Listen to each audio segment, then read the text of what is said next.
Hello everyone, how are you? Good morning. I hope you are well by the grace of Almighty Allah, and I am also well.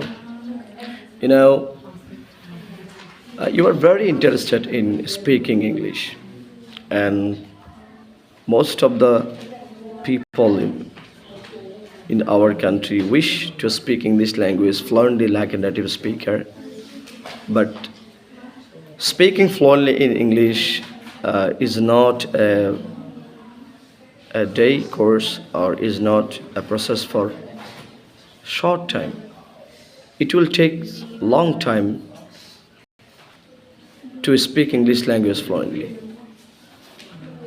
However, we have to try first. Then gradually we will be able to speak fluently in English.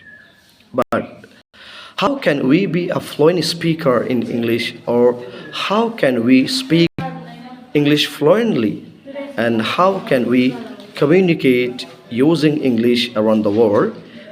These are most common questions raised by the learners.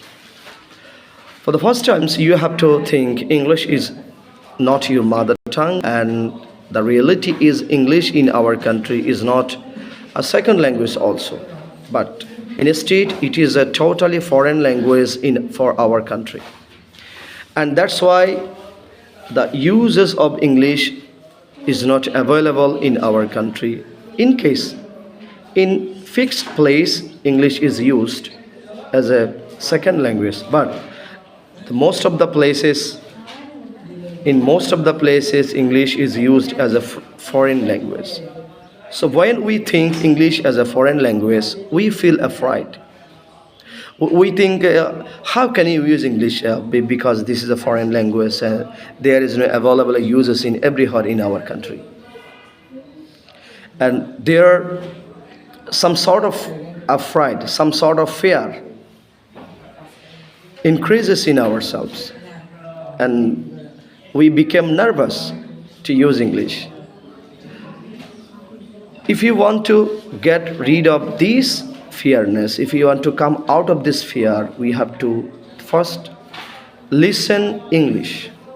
Listen English news, listen English story, listen English writings or literature. Because if your input, I mean listening power, will be strong, then your output, I mean speaking power, will also be perfect, active and powerful. So from this day, if possible, listen English from 5 minutes to 15 minutes a day. Then I hope you will be able to speak slowly, then normally, then fluently. So I think you will follow this idea. Let's take it. Thank you very much.